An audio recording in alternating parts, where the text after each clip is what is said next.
karena oleh rahmat dan kasih-Nya saya dan saudara boleh lagi datang di tempat ini untuk beribadah berbakti kepada Tuhan di dalam rangka perayaan Natal Jemaat GPDI Sangkakala, Kupang Kerajaan. Puji Tuhan. Pertama-tama saya menaikkan syukur kepada Tuhan Yesus Kristus karena saya percaya, saya imani kalau saya tampil di depan Bapak Ibu saudara-saudara tempat ini itu karena anugerah Tuhan yang Tuhan sudah percayakan bagi saya. Kemudian kedua, saya berterima kasih ucap syukur kepada Bapak Gembala, Bapak Pendeta Joli Wele, dan juga Ibu Gembala, Ibu Rita Erawati Wele, dan segenap jemaat tempat ini yang sudah mempercayakan kepada saya untuk dapat berbicara, menyampaikan firman Tuhan dan berbagi berkat bagi kita semua. Puji Tuhan, kita langsung saja. Firman Tuhan pada saat ini tentu saja sesuai tema, yaitu di dalam Yesaya 60 ayat 1 dan 2.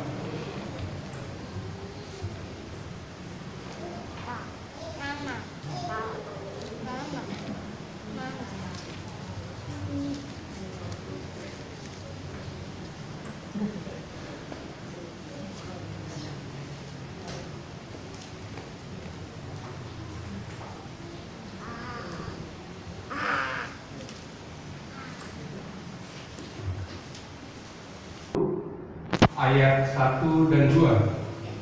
Demikian firman Tuhan. Bangkitlah, menjadi teranglah, sebab terangmu datang dan kemuliaan Tuhan terbit atasmu.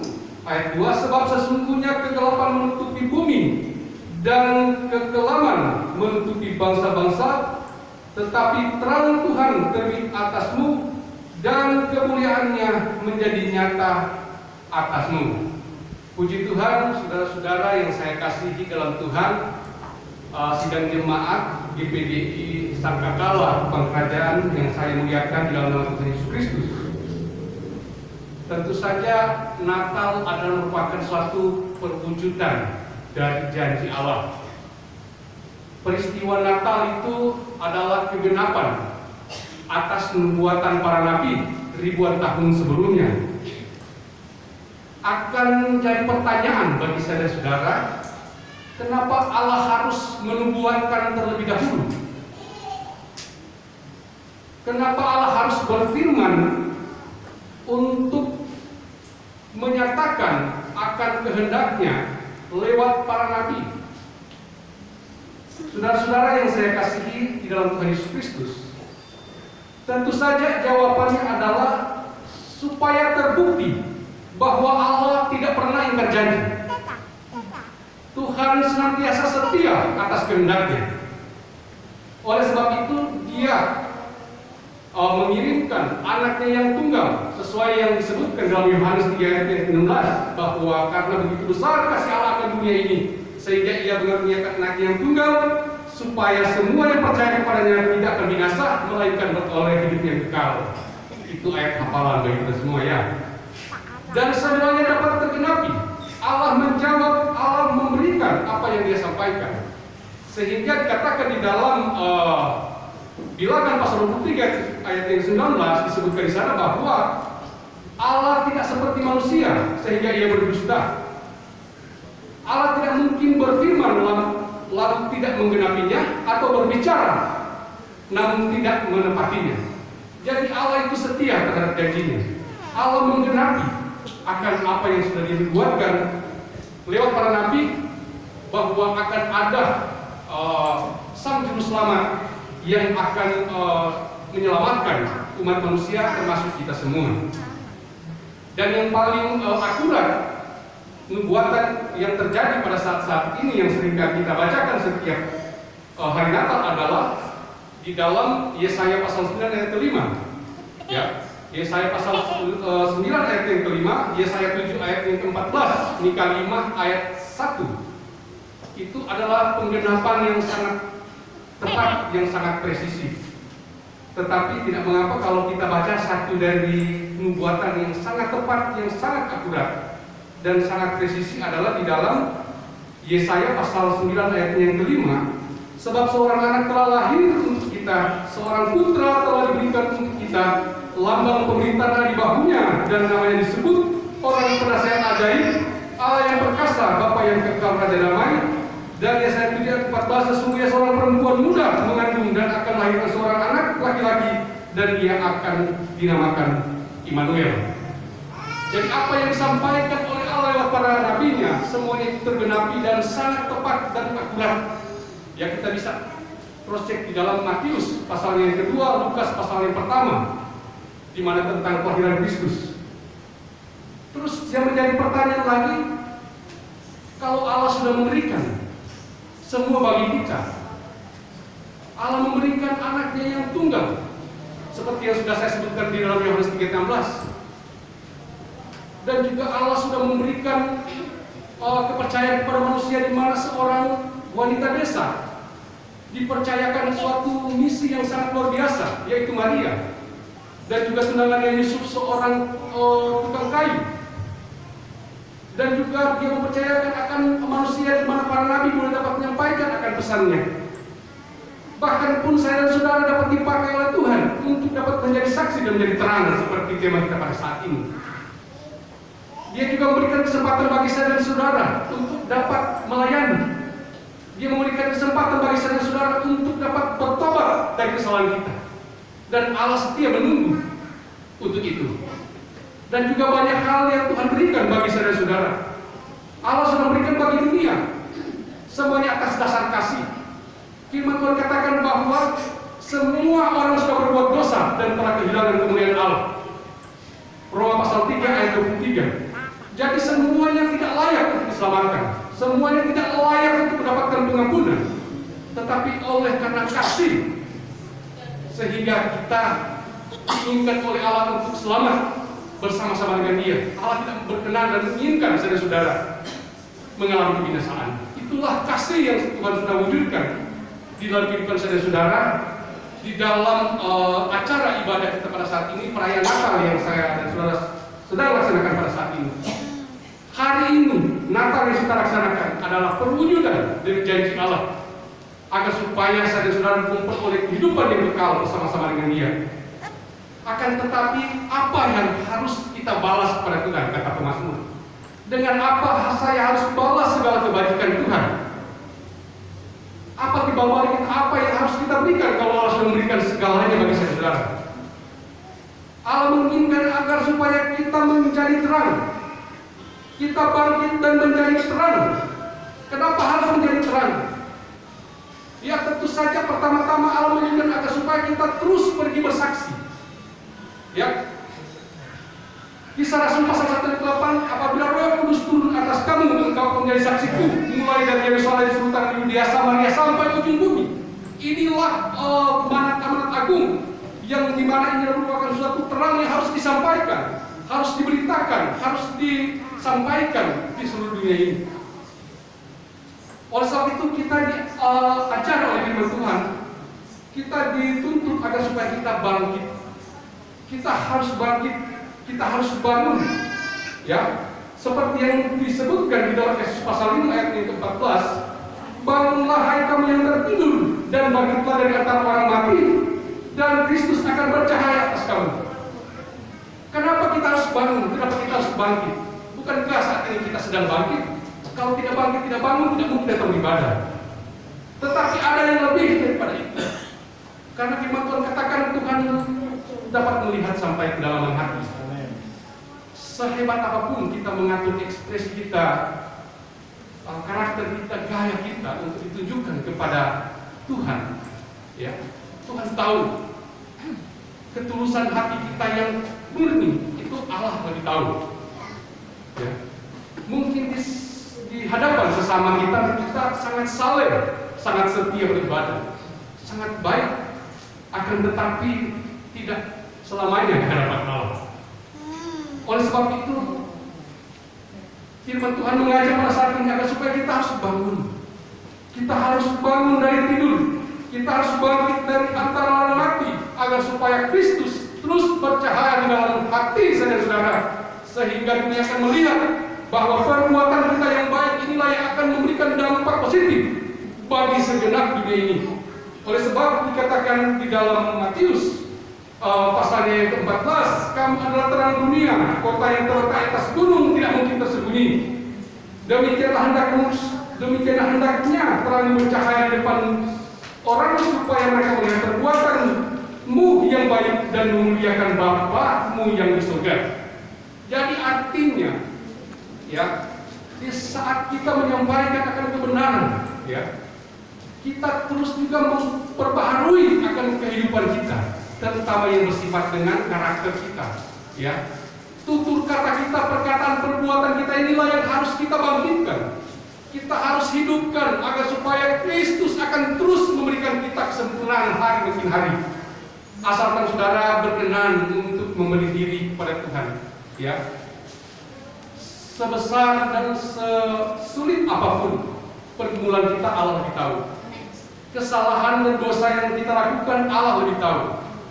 Firman Tuhan berkata bahwa marilah semua yang lemah, letih, lesu, dan berbeban berat, ya. Pikulah kuk yang kupasang dan belajarlah kepadaku, karena aku ini rendah hati dan lemah lembut, kata firman Tuhan. Jadi ada pertanyaan, saya sudah berusaha untuk setia, saya sudah hidup saleh, kenapa harus ada peringatan firman Tuhan seperti ini? Yaitu adalah merupakan kehendak Allah. Ya, saudara lebih tahu akan persoalan pergumulan. Hanya saudara dan Tuhan yang dengan Allah yang akan yang lebih tahu.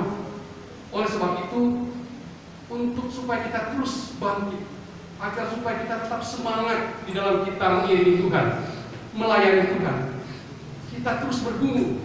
Apalagi pada akhir-akhir ini, ya. Pada saat-saat ini tentu saja, ya, kita lihat berbagai peristiwa-peristiwa yang terjadi di negara kita, ya, terutama yang berkaitan langsung dengan anak-anak Tuhan, di mana terjadi berbagai hal, ya, peristiwa-peristiwa yang membuat kita tidak berdaya. Belum lagi kita harus menghadapi bagaimana pergumulan hidup kita. Kita memikirkan akan nasib kita, pekerjaan kita, usaha kita. Kemudian barangkali kita dihadapkan juga dengan berbagai penyakit yang saat ini kita masih dalam pergumulan untuk supaya bisa disembuhkan, ataupun persoalan lainnya, beban-beban berat lainnya yang saat ini saudara sedang pikul, saudara sedang alami, dan tentu saja itu memerlukan akan belas kasih Tuhan. Dan pada saat ini di ibadah Natal kita pada saat ini, ya, di ibadah Natal ini dapat memberikan kita kekuatan kembali, memberikan semangat kembali, agar supaya kita harus bangun, kita harus bangkit, dan kita harus bercahaya, kita harus memberi terang bagi dunia ini, ya. Karena kita ini dipanggil dan dipilih oleh Tuhan, sebagaimana disebutkan di dalam 1 Petrus pasalnya yang kedua, ayatnya yang ke-9. Ada yang bisa bantu baca 1 Petrus pasal 9, 1 Petrus 2 ayat 9 maksud saya. Bisa ada yang bantu untuk membacakannya?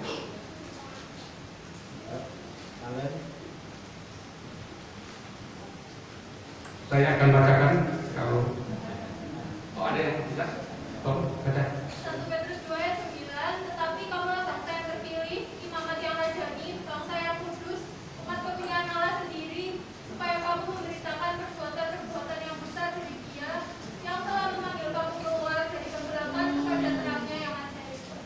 Ayat 10.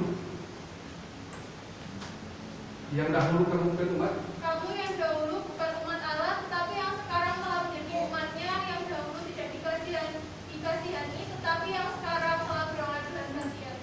Puji Tuhan, terima kasih. Coba kembali ke ayat 9, saya akan bacakan di depan sana. Tetapi kamu bangsa yang terpilih, imat yang raja, bangsa yang kudus, umat punya Allah sendiri, supaya kamu memberitakan perbuatan-perbuatan yang besar dari Dia yang telah memanggil kamu keluar dari dalam kegelapan kepada terang yang ajaib. Jadi artinya saya dan saudara ini tadi adalah orang-orang kegelapan. Saya dan saudara tadi ini orang yang tidak memiliki hak untuk proyek keselamatan.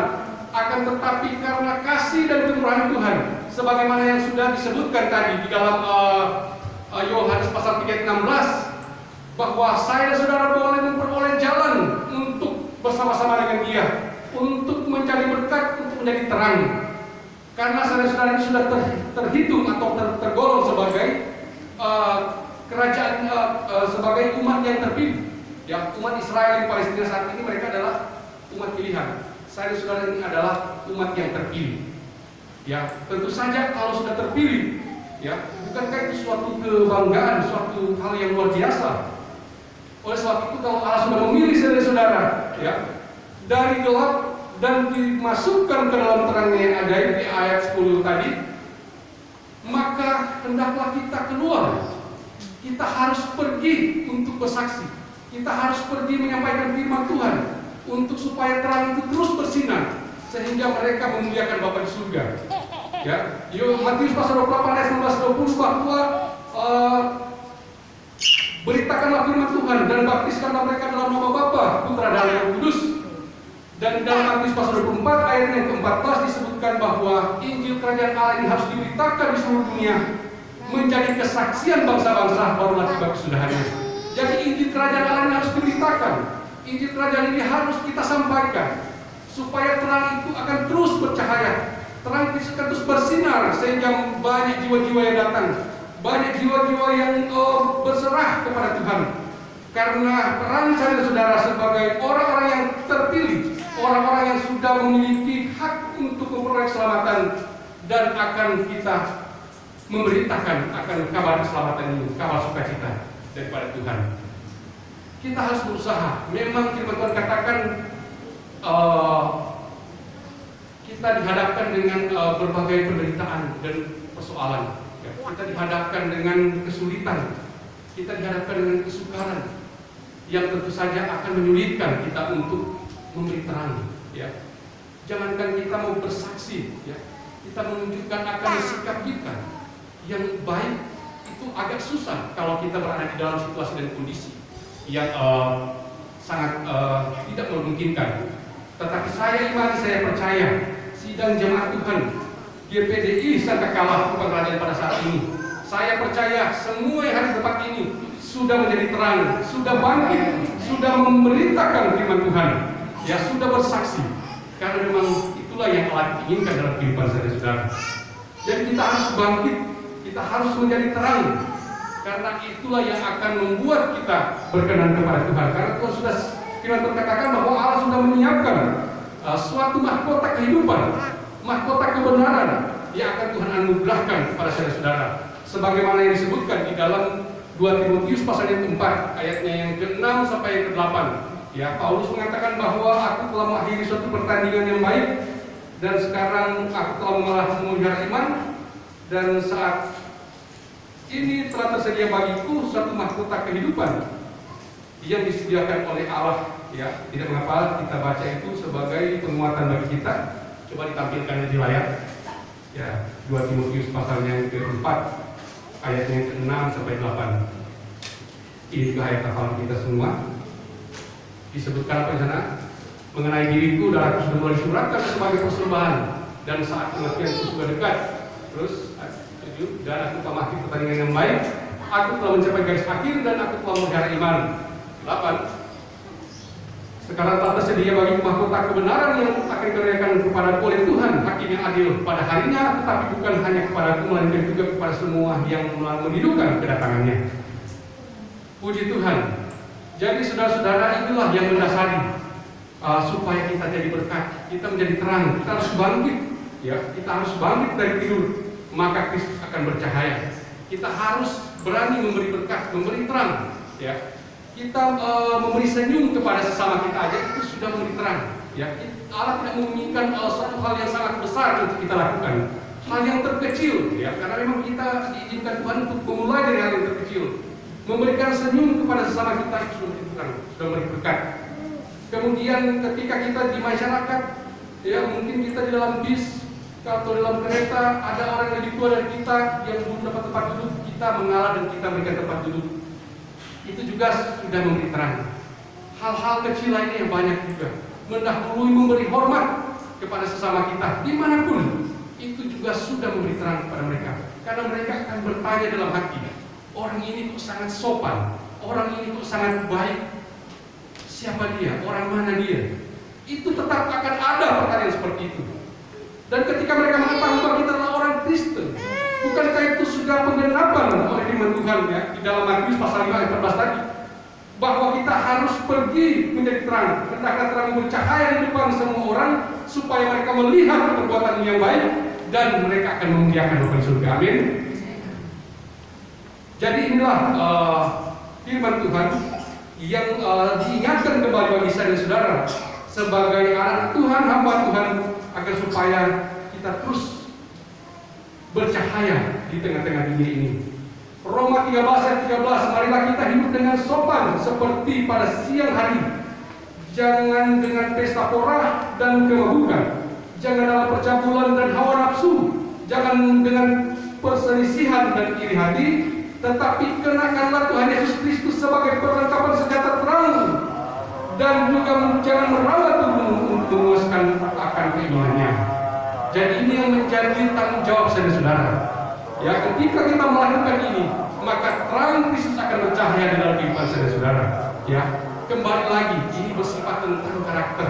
Ya, kita harus terus menunjukkan bahwa kita ini adalah anak-anak Tuhan, dan kita harus menghindari diri dari perselisihan. Kita harus menghindari diri dari pesta pora iri hati dan juga berbagai dosa-dosa lainnya yang Allah tidak kehendaki. Itu yang harus kita tampilkan, itu yang harus kita beritakan, itu yang harus kita dapat pancarkan kepada sesama kita, sehingga perbuatan yang baik ini, perilaku yang sesuai dengan kehendak Tuhan itulah yang akan terus bercahaya di dalam hati kita, di dalam kehidupan kita, sehingga kita ini disebut sebagai kota yang terletak di atas gunung, ya, atau pelita yang diletakkan di atas kaki Dian, dapat menerangi segenap rumah, dapat menerangi akan dunia yang penuh dengan kegelapan ini. Sehingga kalau kita kembali dalam ayat pokok kita tadi dalam Yesaya 60, memang di ayat 2 disebutkan sebab sesungguhnya kegelapan menutupi bumi. Ya, kegelapan sudah menutupi bumi. Memang ini firman Tuhan disampaikan ribuan tahun sebelumnya yang lalu. Tetapi firman Tuhan juga masih relevan sampai saat ini, detik ini, di zaman modern ini. Karena memang dunia saat ini kita lihat 11 hari demi hari makin gelap. Kenapa gelap? Apa itu gelap? Gelap berbicara tentang dosa. Gelap berbicara tentang kejahatan yang sekarang sedang merajalela di tengah-tengah dunia ini. Kita melihat di TV, begitu murahnya akan harga manusia, nyawa manusia bersayang. Terjadi kekerasan di mana-mana, pembunuhan di mana-mana, ya, penghinaan, pemfitnaan, belum lagi berita bohong hoax yang sedang masif, yang terjadi yang tidak henti-hentinya, ya, setiap saat kebohongan itu terus merajalela di negara kita ini, dan kita ada di dalamnya. Apakah kita mampu untuk dapat mengatasi semua itu? Firman Tuhan katakan bagi Tuhan tidak ada mustahil. Allah sanggup memberikan kita kekuatan. Ya, oleh sebab itu firman Tuhan katakan perlengkapilah dirimu dengan perlengkapan senjata Allah. Di dalam Efesus pasal 6, ya, ayat 12 dan seterusnya itu rincian perlengkapan senjata Allah. Artinya di dalam pembacaan kita juga tadi di dalam Roma 13 ayat 13, oleh sebab itu kata firman Tuhan kita harus memperlengkapi diri dengan senjata terang. Senjata terang itu adalah firman Tuhan. Oleh sebab itu dikatakan di dalam 1 Korintus pasal 4 ayat 4, yaitu mereka yang telah dibutakan oleh ilah zaman ini. Coba tampilkan 2 Korintus 4 ayat 4, yaitu orang-orang yang tidak percaya, yang pikirannya telah dibutakan oleh ilah zaman ini, sehingga mereka tidak melihat cahaya Injil tentang kemuliaan Kristus yang adalah gambaran Allah. Amin, saudara. Jadi inilah yang menyebabkan bahwa kegelapan menutupi dunia ini, kejahatan menutupi akan dunia ini, sehingga terang Kristus menjadi tersamar. Kalau saudara juga ikut menjadi bagian dalam kegelapan, maka semakin gelaplah dunia ini. Ya, timbal balik kita atau balasan yang kita berikan kepada Allah itu tidak tersampaikan. Seperti yang sudah saya sebutkan tadi kan di awal, ya, Allah sudah memberikan segala-galanya kepada saudara. ya termasuk memberikan anaknya yang tunggal. Ya, ia yang tidak menyayangkan anaknya dan menyerahkannya bagi kita. Roma pasal 8 ayat 13 ayat 32. Itu adalah merupakan suatu pemberian tertinggi Allah bagi saudara-saudara, bagi dunia ini. Oleh sebab itu, kalau Allah sudah memberikan semuanya itu, maka tentu saja kita harus dapat memberikan keluar apa yang sudah Tuhan berikan bagi saudara-saudara, yaitu hikmat bijaksana, talenta, dan kekuatan kesehatan. Tentu saja kita harus menjadi orang yang produktif. Ya, kita tidak boleh berdiam diri berpangku tangan saja dengan menyerahkan segala sesuatu dengan keadaan. Berserah dengan tidak berbuat apa-apa itu sama halnya ya dengan kita tidak memiliki iman. Jadi kita harus bangkit. Kita harus bangkit dan kita harus menjadi terang agar supaya dunia ini memperoleh terang. Karena firman Tuhan katakan Tuhan menginginkan seluruh dunia ini diselamatkan. Allah menginginkan tidak satu pun yang akan binasa, tetapi semuanya boleh memperoleh keselamatan. Ya, itu adalah peran saudara-saudara. Ya, walaupun saudara-saudara saat ini memang di negara Indonesia ini saudara-saudara adalah minoritas, tetapi firman Tuhan katakan bagi mereka yang hidup bersama-sama dengan Allah, kita ini adalah mayoritas. Amin. Ya. Firman Tuhan katakan bahwa kita tidak perlu takut, ya, karena Allah menyertai saudara-saudara dimanapun kita pergi dan ada. Tuhan akan membela kita, Tuhan akan memberikan kita kekuatan, memberikan jalan keluar apabila kita dihadapkan dengan kesulitan, sebesar apapun. Ya, oleh sebab itu, ya, mereka telah dibutakan oleh ilah zaman ini. Kenapa ilah zaman ini? Ya, sehingga terang Kristus tidak bercahaya di hati mereka. Karena kita tahu bahwa orang-orang dulu lebih mencintai akan keadaan dan kondisi dunia. Ya, kita diperhadapkan dengan teknologi yang sangat canggih saat ini. Ya, sehingga dengan perkembangan teknologi informasi yang begitu canggih, maka banyak orang Kristen juga yang mempercayakan akan iman mereka kepada teknologi. Banyak orang Kristen yang sudah tidak lagi berserah total kepada Allah, yang adalah Sang Pencipta segala-galanya, termasuk menciptakan teknologi dan kecanggihan dunia saat ini. Kita harus waspada. Jangan sampai hanya karena HP kita lupa di rumah, kita membatalkan untuk datang beribadah. Jangan sampai itu terjadi. Jangan sampai waktu-waktu kita habiskan hanya untuk melihat acara di handphone, kita melihat akan acara-acara atau melihat apapun yang menyenangkan mata kita, tetapi kita sudah melupakan Tuhan dan waktu-waktu kita terbuang percuma. Oleh sebab itu ada firman Tuhan mengatakan bahwa ya, pergunakanlah waktu-waktu ini karena waktu-waktu ini adalah jahat. Kita harus pergunakan saat ini, saudara. Pergunakan untuk menjadi terang. Pergunakan untuk kita berbicara. Kita harus berani berbicara menyampaikan firman Tuhan. Ya, saya saat ini melayani di YouTube, channel YouTube saya. Ya, tujuan saya tidak mau ini. Saya sebetulnya memposisikan diri sebagai pemberita firman Tuhan di YouTube dengan tidak terlalu keras. Ya, saya tidak memposisikan diri seperti Muhammad Kacil, Paul Sang, ataupun siapa lainnya, Harifudin Ibrahim, atau siapapun YouTuber yang keras saat ini yang menentang tentang kebohongan-kebohongan yang dilontarkan oleh pihak sebelah. Tetapi saya tetap berbicara yang baik, yang sesuai dengan firman Tuhan saja. Ya, mengenai argumentasi tentang doktrin atau apapun itu, saya tidak akan ikut mempersoalkan atau memperdebatkan itu. Saya hanya berbicara tentang apa yang sudah Tuhan sampaikan di dalam Alkitab.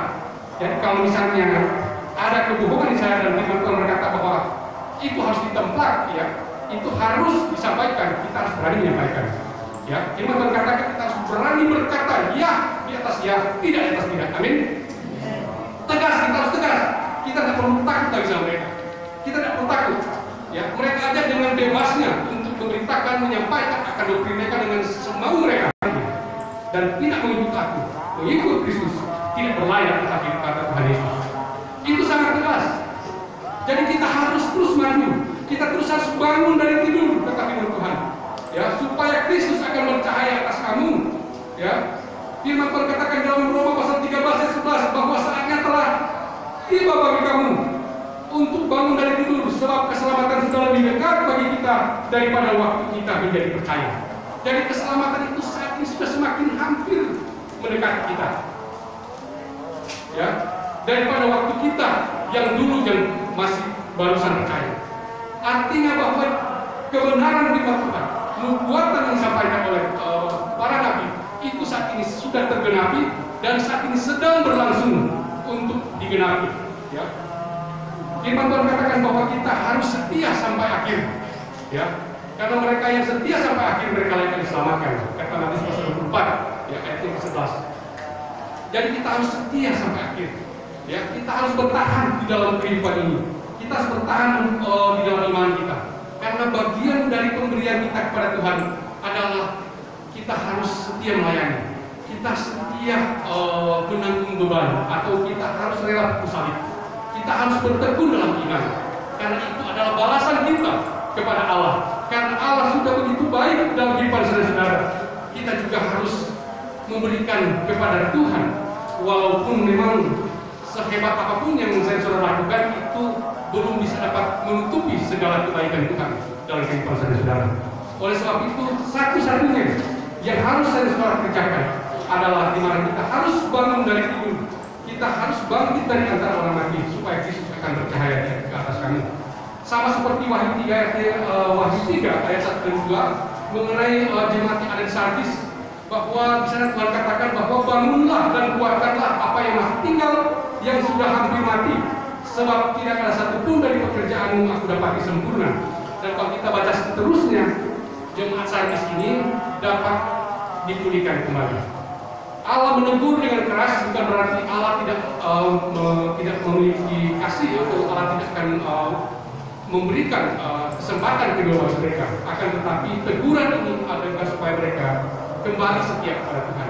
Ya. Karena firman Tuhan katakan bangunlah dan kuatkanlah apa yang masih tinggal yang sudah hampir mati. Ya. Engkau dikatakan hidup padahal engkau mati. Itu di dalam ayat yang pertama. Ya, kita tidak demikian. Ya. Sidang jemaat di tempat ini semua kita ini saya lihat semua hidup. Amin. Semua sudah bangkit. Karena apa? Karena kita semua menghadiri acara ibadah saat ini.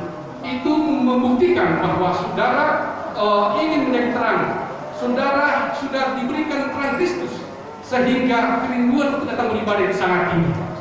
Sehingga seperti yang disebutkan Pak Pendeta Jody tadi, ya, salahnya 50%, ya, mulai dari jemaat yang ada di Lemahan sampai Kupang Kerajaan sini, ini banyak, ini penuh. Misalnya ini penuh. Ini saya kan pernah datang waktu tahun lalu datang di sini ibadah, yang bersaksi dulu Bapak Ibu masih ingat ya saya ya.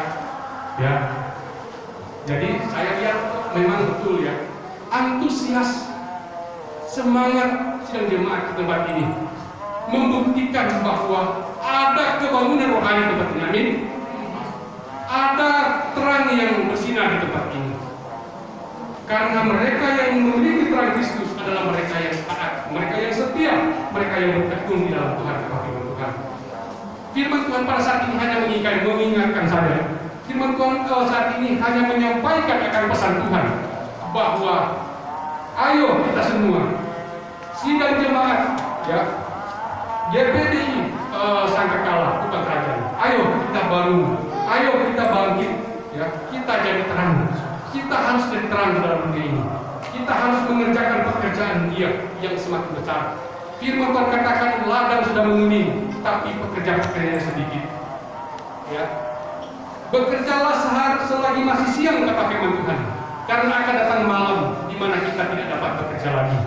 Artinya, ketika pintu kemurahan Allah sudah tertutup, saya dan saudara tidak bisa lagi dapat berbuat apa-apa. Ya, kita itu tidak lain tidak bukan hanya seperti 5 anak darah yang bodoh dengan tangisan percuma. Ya, Tuhan sudah menutup pintu. 5 anak darah yang bodoh ini terpaksa mereka menerima kepahitan. Karena apa? Karena mereka tidak pernah bijaksana di dalam bersikap. Mereka tidak pernah menggunakan waktu-waktu yang ada. Mereka tidak pernah